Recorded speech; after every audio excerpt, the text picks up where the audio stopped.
Trusting what your heart rings true, allowing hope to guide you through. Hi, I'm Paul Lyndon Birtwell, and this is Reasonable Faith's Compelling Reason, a talk show where I interview some of the leading Christian thinkers, teachers, evangelists, and apologists in the world today. Today, I am joined by Steve Miller. Super excited to have you with us, Steve. Is it afternoon there? Good afternoon to you. It's afternoon here. It is afternoon. Okay, it's evening here, so yes.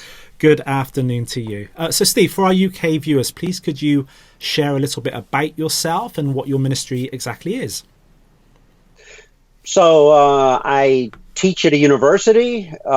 Kennesaw State University was the second largest university in Georgia in the United States. And I've been a caregiver for about 25 years for various relatives. Next door, I take care of my mother. And so that's a big part of my life. And I'm a writer. I like to research and write, which goes along with my scholarship at university as well. So those are some of the main things I'm up to. Oh, great. And you've got a book out, and it's called, let me just get this title correct, Near-Death Experiences as Evidence for the Existence of God and Heaven. And could you tell us a little bit about this book and how you got into near-death experience studies? Sure. Well, I became a believer when I was in high school. I was a sophomore in high school, went on a retreat because a girl I liked was going, and which brings a lot of people to the Lord. It does. But I was just kind of going along in life without much purpose. I'd ride my dirt bike up in the mountains and trying to be a good guy and make grades and be popular and all those things. Went on this retreat, and I heard somebody talk about John 10:10. I came that they might have life and might have it more abundantly. And the guy said, if God really loves you, then he's got the best plan for your life. So I thought, what am I doing fooling around outside of God's will and missing out on his best? So it made sense to me. Wasn't an emotional time, just kind of got down on my knees and said, God, I want you to be my Savior. I want you to give you my life. And got up, but my life began to change over time. Now, I'd never really questioned, I was brought up in a nominally Christian home, and I didn't really question the Christian faith or existence of God, but as I went through adolescence, through high school, I began to deal with questions. So for me, it was after I accepted Christ that I began to deal with questions. A lot of people think, that's all before, and then you get saved and you just know. Well, it probably is for a lot of people. But like doubting Thomas, he had been with Jesus for years, and still he had to have his doubts cleared up. Yeah. So for me, I was one of those just kind of naturally skeptical people that when I heard questions, when I came up with my own questions about either the Bible or the existence of God, I had to work through them. And I worked through them in several ways. I would pray, I would open up my heart, I would read the Bible and make sure I understood what the question was and what did the Bible really say about this issue.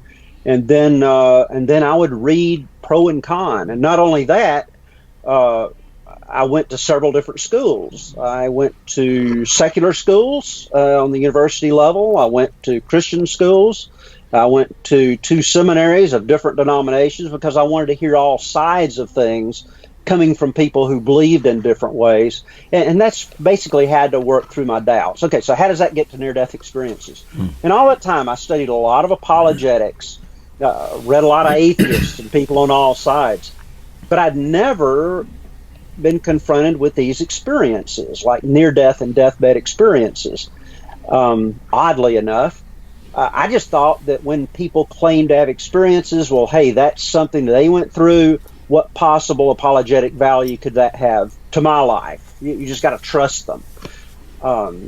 But later, about 10 years ago, a relative wanted me to read the little book about the boy Todd Burpo, okay. Heaven is for Real. And just as a favor to them, I read it, and I thought, well, okay, that's interesting. There's some kind of evidential elements in there. The family seemed believable enough. Some interesting things happened when he was having the near-death experience. But I thought it's really not that compelling because I don't know the family. Maybe they wrote a book to make money. I don't know. But on the book, there was a blurb where somebody said, I'm a physician, and I've been studying this studying near-death experiences for years, and this goes along with my study. And I thought, people have been studying this? And so I thought, I need to research and see what the actual intellectuals and cardiologists and people have been studying. So I got into it, and I thought, and I found there was a ton of study that had been over the years. And so when I began to see that as something that's giving evidence for the afterlife and for God, I didn't get it from these popular books. I went back to the actual studies by cardiologists and academics, and I thought somebody needs to put this together in an understandable way to understand what the research is saying, because this is really important and it's very compelling to a lot of people. So that's the background and basis of my book. Okay. We recently had a gentleman called Ian McCormack. I don't know if you've heard of him. He's often called, I don't know him right off. The jellyfish man. He was he's an Australian, right? And he was stung by New Zealand, and he was stung by box jellyfish, and he died and went to heaven, saw Jesus, and he came back and came back in the mortuary, didn't he? On a slab. Yeah. And so I interviewed him about his near-death experience. But before we carry on, actually, could you describe for our audience exactly what near-death experience is, just so we can define those terms? Sure. Let's not assume that everybody's heard about these, and people have heard various things. In a near-death experience, someone has typically come near death in some way. So they... a typical case would be a cardiac arrest, and one reason this has been more studied in the later 1900s is we've gotten a lot better at our resuscitation efforts. So you have cardiologists taking people who have clinically died, their hearts have stopped, their breathing has ceased, and then they bring them back to life.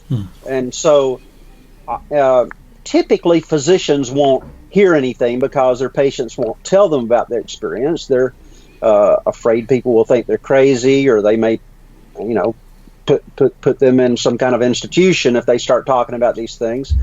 But when cardiologists begin asking their patients what happened when you were clinically dead, they'll start telling them about experiences that consist of, for example, coming out of your body. You look down and you're surprised to see your body laying there. You're also seeing things in the room and hearing what people are talking about. You may see a tunnel in the corner of the room. You find yourself in a place that's typically devoid of space and time. It's like time has stopped. Very unusual experience. Not what people are expecting at death. Not even Christians are expecting.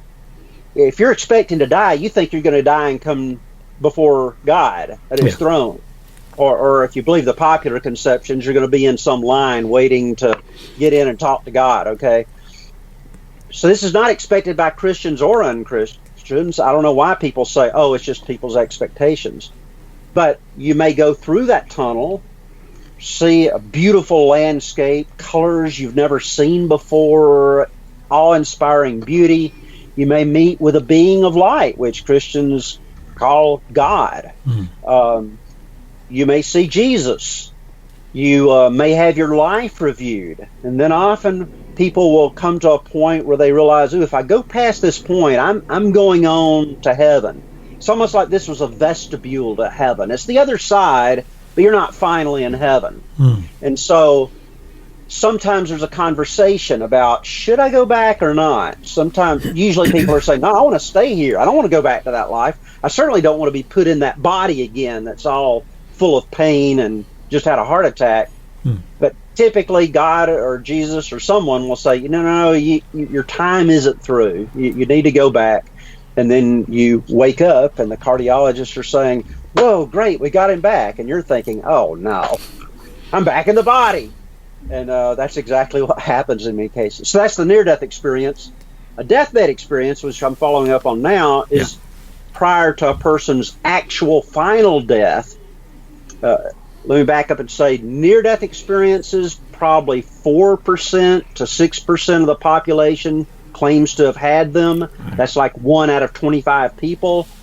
Deathbed experience before death, when people claim to be seeing angels and deceased relatives on the other side telling them it's about time to come on over. In a New York hospice recently, they interviewed patients every day to see what kind of experiences they were having, and over 80% of those are saying that they're having these experiences. They're often realer than real. It's not like they say, oh, I had this interesting dream. They're saying, but if you quiz them and begin talking to them, they'll say, no, it was real. I was over there, or that person or that angel was actually there. So that's a deathbed experience, and there's several types of those. Well, my mum, just before she died, she became a Christian, and I was standing in my old bedroom with her, and she passed away last year. And we were stood in the bedroom together looking out the window, and it was nighttime, and she was looking down the street quite intently. She said, when was that built, Paul? When was that built? I said, what's that, Mum? She said, that building down there, it's full of light. There's lights all over it. And I was obviously looking down the same street, and it was just houses. There were no lights, maybe a couple of street lamps, but there was no building covered in light, but she could see it. And when I kept on saying, Mum, there's nothing there, she started calling me daft. She said, I'm so daft, it's right there in front of you. So we kind of had to agree to disagree, and then obviously a week later she passed away. So I wonder if that was a kind of, it's not necessarily a deathbed experience, but it's almost like I don't want to call it a premonition, but almost like seeing beyond this world into the next. Something was going on that night. Yes, so I would put several experiences beneath the general category of deathbed experience. There's terminal lucidity, where some people who have brain degenerating diseases like Alzheimer's or have a tumor that's actually eating away the tissue of the brain to replace it, and they're comatose for days and days. Yeah. And then all of a sudden, it's like they're perfectly lucid, and they're saying goodbyes to everybody and whatever. It's like they know they're about to die, and then they die. Now, interesting thing about that, one of the British medical journals, y'all have some great medical journals over there, by the way. Well, thank you very much. Two of the most highly regarded in the world. And by the way, these studies that I'm dealing with, they're often coming from top medical journals, top journals, universities like Harvard or Yale or Oxford and Cambridge. These are not seminaries and pastors. Nothing against pastors, okay? But you have some things that you'd kind of like to prove. Often these are people who have just seen an experience that they're thinking, well, this is fascinating, let's get back to it. But British Medical Journal, they did a study on physicians to see how accurate they are when they're predicting when somebody's going to die. Yeah. Now, often people who have terminal lucidity or they see relatives coming from the other side, sometimes they'll interact with these relatives, but then at one point they'll say, hey, so-and-so is saying that it's my time to go.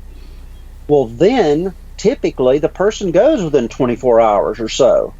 Now, you say, well, maybe they just overheard from their physician that they were just about to die. But physicians tend to be weeks off when it comes to deciding when somebody's going to die. And some people who report those experiences aren't even sick. Nobody's saying that they're about to die, and they get this premonition, terminal lucidity, or just some type of experience with God that says, hey, I'm just about to die, and they will talk about it. One of my students get to sharing about it because I have a class on death and dying. I have one that's Intro to Religion, and these things come up. But he said that his grandfather was in the hospital, called in his family, said, I'm going to die, I believe it was 4 or 7 days, gave a specific day. And he said, I want to talk to y'all. And he talked to them all about some things that he wanted, some last words. And sure enough, on that day, he died. Now, to me, this is not just people talking about their visions, which may be hallucinations or whatever, but when they know specifics, like when I'm going to die, then there's something there. That's evidence that this is probably something spiritual going on. They're really seeing something on the other side as opposed to it just being a hallucination. And besides that, another subcategory would be shared death experiences. Can I tell you one of those? Please, yes. Love to hear it. So I was doing my study on all the academic studies on near-death experiences, and I had a relative come by, a person that I respected. He's been a history professor all of his life, has a master's degree in history, level-headed fellow. And I told him, I said, I'm studying near-death experiences. He said, oh, I've had 3 of those. Well, I said, are you kidding? And tell me about it.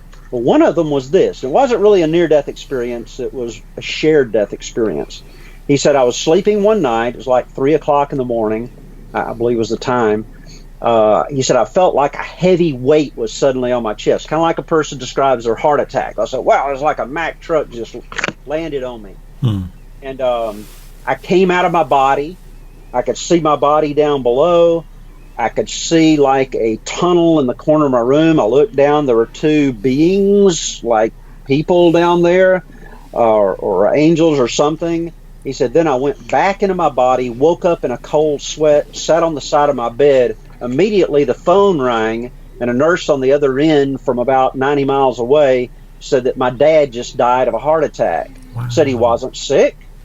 He had not been sick. He had just had a checkup recently, and everything seemed to be fine. So in that case, again, there's evidence. He wasn't, Bucky, my relative, was not dying. He was not having a dying brain. Naturalists will say, oh, it's just they're having too much oxygen in their brain, or not enough oxygen.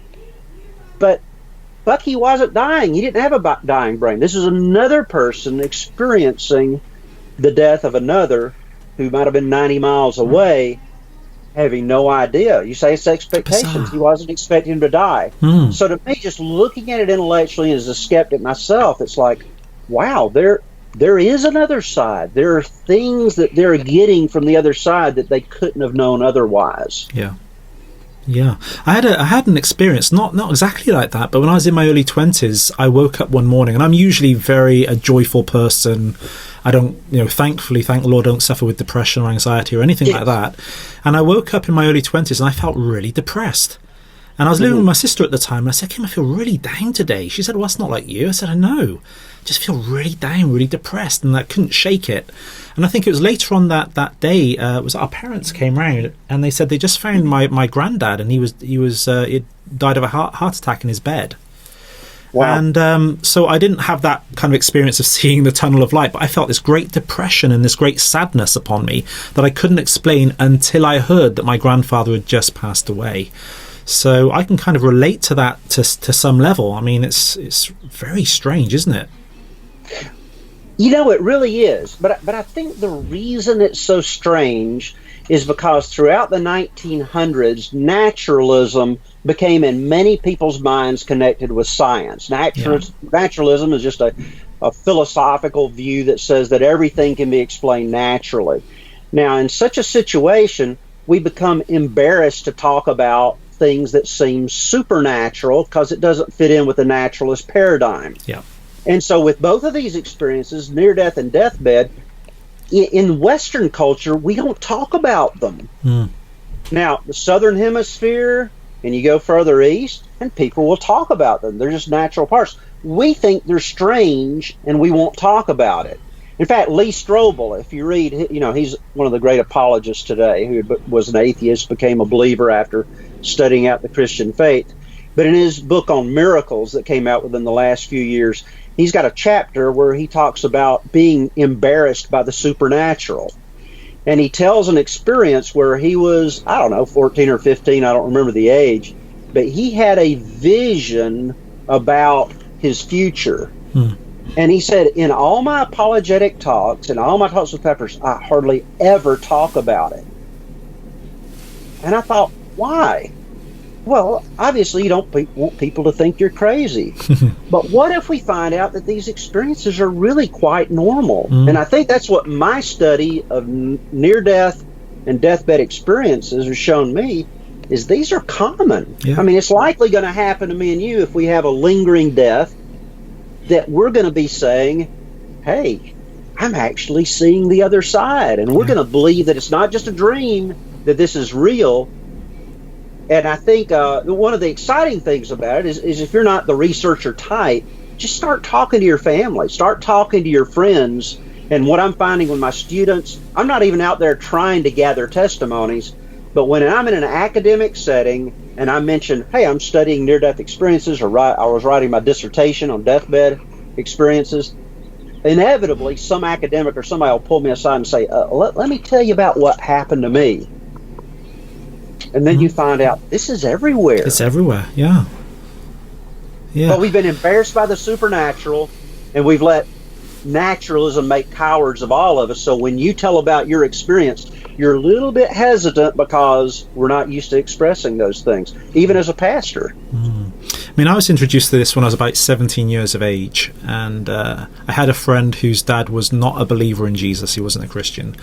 But he relates a story that he just fell asleep in his armchair one evening. And he said the next thing that he knew, he was standing in his room, looking at himself in the armchair.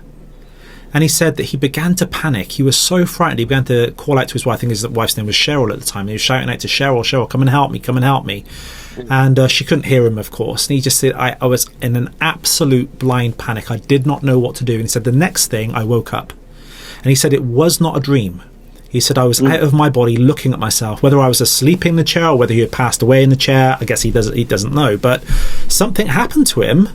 And he looked at himself, sat in that chair, and he did not know what to do. But thankfully, he kind of came back and he was able then to share the story with me. But that was the kind of my introduction to these kind of strange out-of-body experiences. Now, what that does is that gives you a common basis to talk to someone.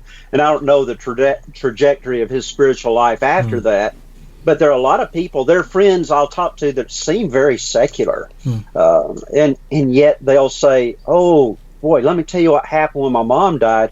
And that gives me an opportunity to say, that's a common experience. Let me tell you about it and why I think that's significant spiritually. The Apostle Paul talked about he becomes all things to all men in order to reach people. To the Jew, I became as a Jew. To the Gentile, as a Gentile. I think this is an area that we as believers need to harness and think about, because it's a commonality we have to other people who are maybe spiritual. And, we back? We are back. Something just cut off then. Hopefully it's still recording, so okay. Well, we're doing all right. We'll keep going. We'll keep going Did for you feel now. out of your body, or you're okay? Something happened then. Who knows? But but I think this does give us a common ground to talk to a wide variety of people. And if we don't come up with answers to what these things are, people are going to seek, and they may have somebody that's a part of some ism or cult or whatever try to explain it. That's why I think we need to know something about these things and study them. So in this country, of course, you've heard of somebody like Professor Richard Dawkins. He would be of the opinion that consciousness is all to do with the material brain. What input would you give into that? What would be your opinion on that? Well, I'd like to ask a person like Richard Dawkins, what's the experiment or set of experiments that proved that the brain is all there is? Yeah. Typically, what they say is, oh, well, look at all the things we found from neurology, that all these things you're talking about, personality, free will, all those really we can find in the brain. And so I'm going to assume that everything is in the brain. Well, that's a big assumption. But if you're a neurologist or you're a physician that specializes on the brain, your study is typically going to be the physical foundations of things that happen with the brain. You're not studying probably near-death and deathbed experiences and other experiences, or the philosophy of consciousness. So yes, you're going to typically, that's what you're looking for, because you want to help patients physically. You're not going to pray for them so much as you're going to try to find something to help with their problems. So I think people like Dawkins, they're very materialistic in a philosophical sense, so that's what they see are physical answers.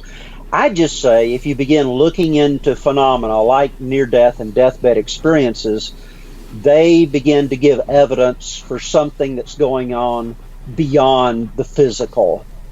In fact, in your own country, at Cambridge, some very high-standing professors at Cambridge years ago studied 17,000 people in the population.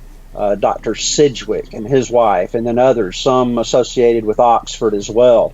So they surveyed 17,000 people and said, how many of you have seen people who are not physically there? They came up with about 10% or so of the population. Now, either 10% of the population has psychiatric problems that have been undiagnosed, or something may be going on.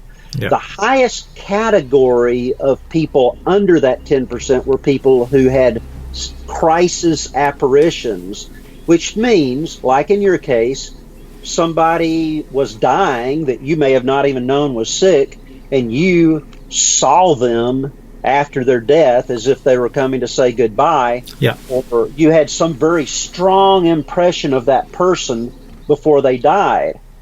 Now, the neat thing about going into these studies, rather than just individual testimonies, is now you've got an incidence of how many people this has happened to. So what the Sidgwicks and others did is they said, okay, so what are the odds that it would just happen that you would have this vision at the same time the person was dying? Yeah. So you can just look at statistics to see what are the odds of that. Now, how many do we find within this 17,000 people? And it was 220 times the amount of people who saw that on the same day that a person died, as you would expect if it were a naturalistic thing. So people like Shermer, who wrote a book, he's an atheist, he wrote a book on the afterlife. He's going to say, oh, you can explain all these little happenings like you had and others. It's just, you've got billions of people. Yeah. And you're having billions of dreams out there. So one of them is going to magically match up with reality just because of the sheer numbers. Yeah. But studies like the Sidgwicks did show that no, you would not expect this many to come out of a group of 17,000 people. This is pretty powerful evidence. Yeah. And again, you could get at it by just talking to your friends and relatives and assessing their experiences. And I'm sure you've had experiences as well, not necessarily related to death, but where you've been thinking about somebody that you haven't seen for years, and then the phone goes and it's them, or something like that, which kind of suggests to me that there is obviously a spiritual realm around us, and that somehow we're kind of tuning into other people. I don't want to go all kind of new age on us here, but we're somehow tuning into what other people are thinking or their intentions or something like that. I've had that happen to me so many times. Yes. And it's people maybe I haven't seen for 10, 15, 20 years. I think about them, and then all of a sudden I bump into them. It's just, it's and too... I haven't studied that, so I can't say. It sure. might be that you actually think of that person fairly regular, or you think of a certain number of people every week, and the odds of one of them just happening to call at the time you're thinking about them might not be so bad. Yeah. On the other hand, if we actually studied it and mapped it out, it would be interesting to see maybe we are sensing them in some way. I'm not sure, but that would be a good one for someone to research. Or if it's been researched, it'd be interesting to see what they've come up with. Yeah, definitely would. Okay, so would you say we've got good reason to believe in a human soul? What lines of evidence would you give? And are the near-death experiences that you've studied, are they credible? And what's the criteria for their credibility? So, big question. Well, I would say that a lot of the reports we hear are not credible, in the sense that Proverbs tells us that the fool believes everything he hears. And I think a lot of people, some people who study near-death experiences, like Sabom, who did a big study here in Atlanta, who was teaching at Emory at the time and began to study his patients. He did not believe in near-death experiences, that they were real. He began talking to his patients and others, did a very good study, and determined that they were coming out of their bodies. Right. Why do I think his study was credible? Because what he did is he set up a control group. He had one group of patients who had had a cardiac arrest but didn't report a near-death experience. Then he had another set of patients who had a cardiac arrest, were revived, and they reported a near-death experience. Now, some people will say, oh, well, the reason that some of these people claim to have seen what happened in their resuscitations is they've seen movies, they've seen TV, they know how a resuscitation happens, so they're just reporting what they think happened, or they dreamed what they were expecting. But having a control group, he asked both groups what happened during a resuscitation. The people who didn't have a near-death experience and come out of their bodies, they would say, well, I have no idea what happened. And he said, well, just imagine, what do you think happened when you were being resuscitated? And they would tell him. Then the people with the near-death experiences who claimed to have seen the resuscitation from outside their bodies would tell what they saw. Now, when he started this, he was kind of a secular guy, and he thought, okay, I'm going to show that this near-death experience stuff is really just, it's not real at all, because I'm going to show that people just kind of know what's going to happen. But actually, what he found out is the people who did not have a near-death experience consistently got the resuscitation wrong in many specifics. He said a resuscitation is not the same every time. There are differences. They would get it wrong. The people, he said it was uncanny, the people who had the near-death experiences, they would get it right every time. And he became a believer in it. So that would be, you see, when you're dealing with actual studies by competent researchers, you read his book, and you're saying, oh, okay, I think I have more reason to trust what these people are reporting in their near-death experiences than somebody who just wrote a book that I don't know their parents. There is a possible profit motive. And sure enough, one kid, Malarkey, I think it was his name, we should have known something from the name of the person, but Malarkey, he ended up saying that this really never happened. They were doing it for the money, and they had to pull that book. So, and some people will promote all kinds of weird theologies within their experiences. I'm going to say there are lots, there's always, in whatever medical study you're doing, there's always these anomalies. And 10% of them over here, or who knows what percent, just are going to sound weird or different for your theology. Well, at the time of death, you're in great distress. So perhaps you're going to have a hallucination, perhaps you're going to be mixed up, perhaps a certain percentage of these people have mental issues that have been undiagnosed. So I don't believe everything I hear, but when I see credible witnesses talking to their physicians about it with no profit motive, they're not making any money off of it. In fact, if anything, they stand to lose their reputation by sharing it. Those are the kind of witnesses that you listen to in a court of law. Those that have something to lose, nothing to gain, and then they're reported by competent researchers. Those are the ones I tend to trust. So those are the ones saying that I was outside of my body. What does that mean? That's consistent with saying there's a soul. That you're actually alive. Your body was down there. You're alive outside of it, conscious. That would be evidence for a soul. I was talking to Professor J.P. Moreland not so long ago, and this kind of topic came up.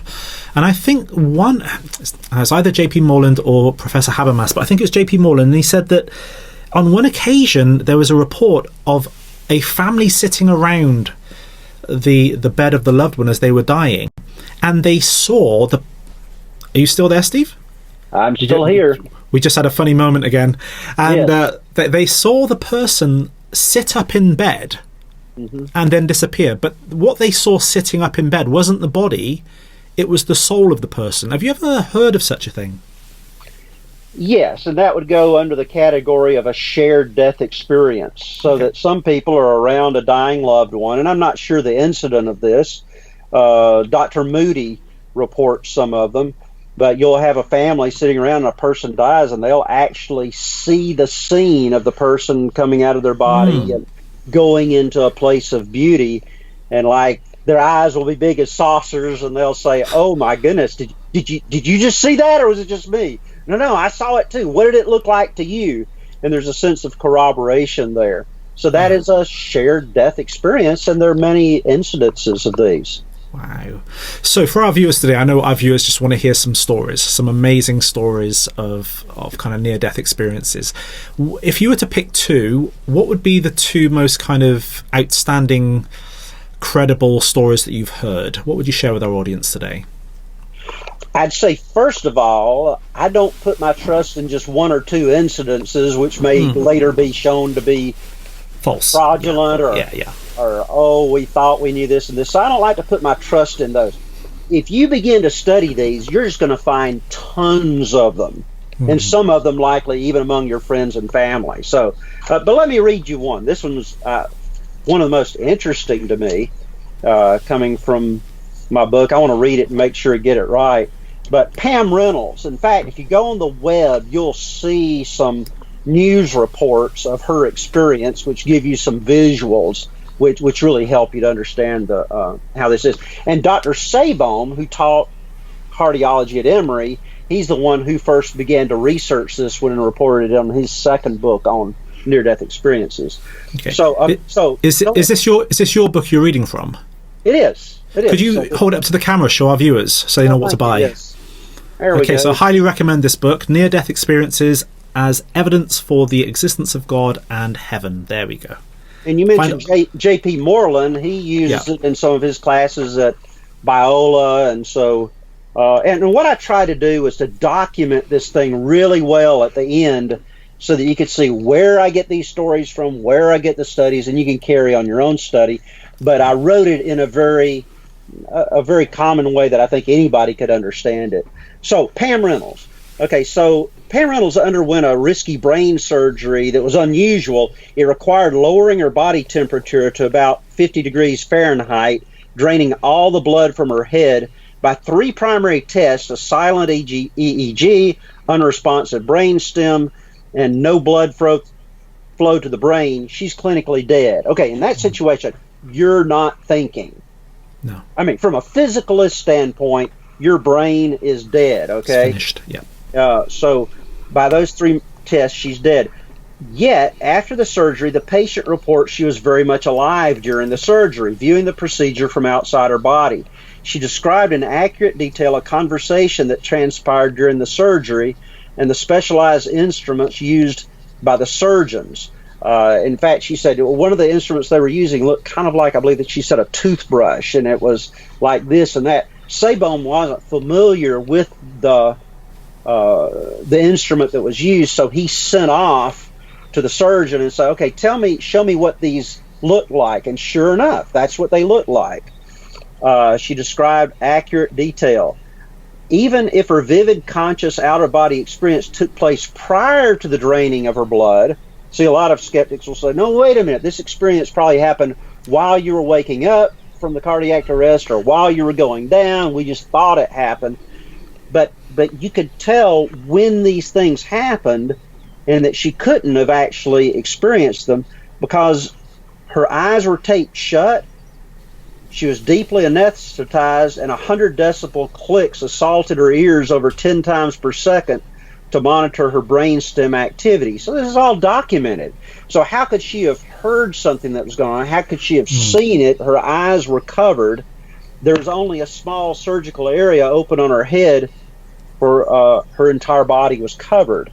Yeah. So this is pretty remarkable. So she reported back a conversation that was going on, reported the type of instruments, and this is not just a 1 out of a million report. Again, read the literature and you'll find these type things over and over and over.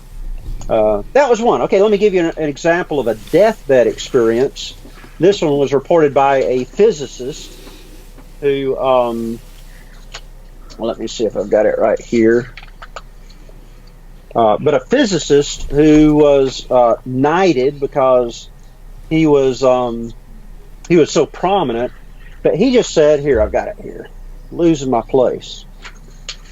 So this was reported by William Barrett, professor at Ireland's prestigious, it was called Royal College of Science at that time. I don't know if it still has the same name from back then. But his wife was a physician, and she came home one day and reported this patient, Doris, who was dying after she gave birth to her healthy child. Suddenly she looked, so she's giving birth, she looks eagerly toward one part of the room, her radiant smile illuminating her whole countenance. She says, "Oh, lovely, lovely." "What's lovely?" they said. "What I see," she said in low, intense tones. "What do you see?" "Lovely brightness, wonderful beings."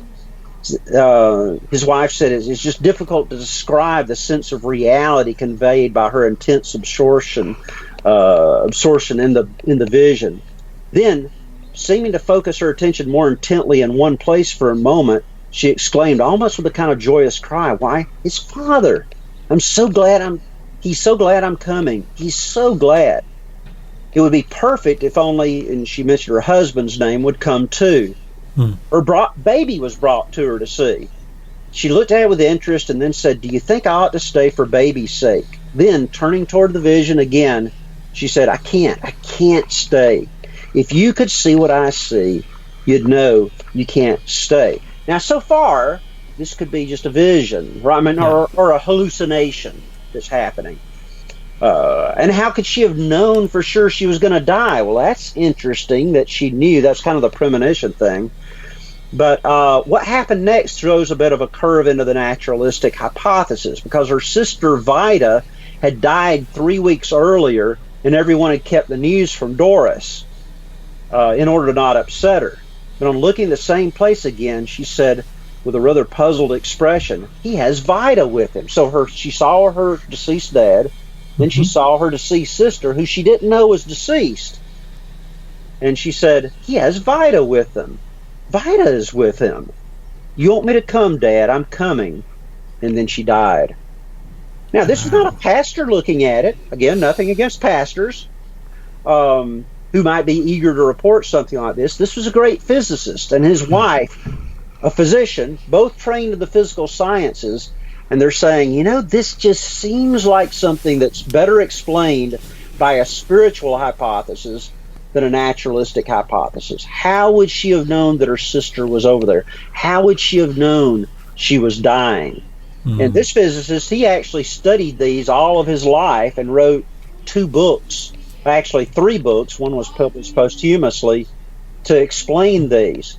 And after a lifetime of study, he said, these are evidences of people interacting with the afterlife. Wow. It's incredible. So what practical outcome is there from all of this research into near-death experiences, and those people who get involved in this, what's the personal impact upon them? Well, I think that's one thing I like, is that about this line of evidence, I believe in a cumulative case. Yeah. So when you're talking about the settings of the universe, and by the way, what we need are people like you to take what the academics have put together on things like the precise settings of the universe and then put it in visual and auditory ways that explain how profound this evidence is. And thank you so much for doing that. I think what you're doing. So one thing I'd say is what you're doing is incredibly important. That's an outcome of mine. Secondly, let's say you're a believer and you have a problem with the problem of evil. My first wife, we'd gone to Slovakia to be missionaries at one point in our life. My wife's diagnosed with breast cancer in her 30s and passes away 3 years later. Why do bad things happen to good people? That's the problem of evil. We all have to deal with that. One thing I think emotionally that hits me is nobody comes back from the other side saying God is evil or God is unfair. In fact, the ones that comment on it say, number one, God is love. And they're motivated to see that it's not my great attainments in life. It's not your outward success as a pastor that's going to make it. It's your loving the people closest to you and the people you have a chance to that come up in the life review. It's love that matters. That's a huge outcome. But also that God is love. And those who come back and comment on kind of the whys, it's not like they know why things happen. It's not like I would expect to come back and say, oh, now I know why my wife died. I don't have that expectation, but I might say when I was on the other side, I realized all this fit together somehow. God had allowed this for some reason. So I think and just the fact that God would minister to people when they're going through the valley of the shadow of death, literal death, that in our most needy moments, God would come to us and ease us through that transition. I'm kind of claustrophobic, and so it's a fear of mine to think, oh my goodness, if I get to the point in my life where I can't move, I would be freaking out. And to think, okay, well, God loves me. Maybe he would give me such an experience to where I'm not really in my body consciously at that time, or I'm so interacting that no longer matters. It makes me simply love God more. Okay, one final request really before we close today. Thank you so much for all of the information you shared with us. It really has been eye-opening.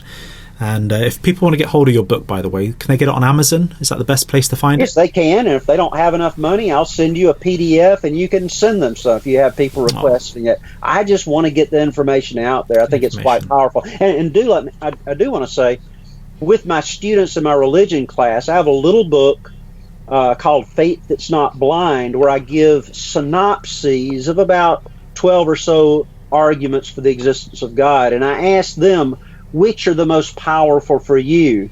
And this area of near-death, deathbed experiences, and miracles tend to be some of the most highly rated arguments. So they're quite compelling to other people that you're trying to reach or talk to. Go ahead with your question. Yeah, I was just going to ask, could we, as we're kind of closing today, and you shared so much information about near-death experiences, deathbed experiences, God, Jesus, the afterlife. Maybe there's somebody watching this today and this is kind of like the first time they've heard of this, or perhaps they've not really been introduced to Jesus before or God. What advice would you give them in taking their first steps towards getting to know this God or getting to know Jesus? Well, I can tell you the way it happened for me. Again, I went on this retreat, didn't have any spiritual reason for going, but I got acquainted with some truths, just like some may have just happened upon this, or in your mind it just happened that you were listening to this, and now you've been acquainted with some truths. Well, I think you've got a responsibility to decide, am I just going to go on with my life and just watch another interesting video, or am I truly going to seek God? And Jesus said, seek and you shall find. In the original Greek, that's in a tense that means seek and keep on seeking. For me, often I had to seek over a period of time to come back to a realization of faith. I want to encourage you to seek. I think the seeking is worth it. What I read about Jesus coming to give us life and to give it abundantly, life's not been easy for me, but it has been abundant. It's been full of meaning. But it took seeking to start. I would say seek through prayer. Say, God, if you're up there, I want to know you. God, if the Bible's true, I'd like to know it. And read the Bible. Some of the criticisms of the Bible fade away once you read it for yourself. Seek God through spiritual means like the Bible, through prayer. And then Proverbs talks about getting wise counsel. For me, I needed to read some of the great apologetics of our time to see what others said. And I would read both sides of things. And so I had an intellectual search that paralleled my spiritual search. And I believe that's what the Spirit used in my life to give me assurance that it was true. Eventually I said, okay, I believe it. I believe this enough to make a decision. And at that point, I asked Jesus to take control of my life, to accept his forgiveness for me on the cross, to take away from my sins. I knew I didn't deserve it myself. But if he came to save me from my sins, I wanted that. And I received it and said, okay, I'm giving my life to you. I know I'm not going to be perfect, but I want to follow you rather than myself. And I believe that's called repentance. So that's my journey.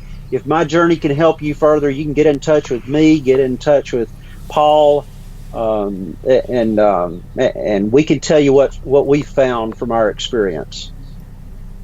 Oh, thank you so much, Steve. That's fantastic. And it's been such a wonderful discussion today, and so rich, and the kind of ideas that you brought forth and the kind of evidence as well that you shared really is mind-blowing. We'd love to have you on here again in the future if you're up for that. Maybe after I publish this next book. And by the way, if any people want an early copy of this book, I'm getting input at this point and would love to send that as well. I'm just trying to get my information out there to get input and to help others, because this is some pretty remarkable stuff. That's wonderful. Well, thank you again so much for your time today. It really has been amazing. Really enjoyed this discussion. So, you've been watching Compelling Reason. I'm Paul Lyndon Birtwell. Until next time, may God bless you.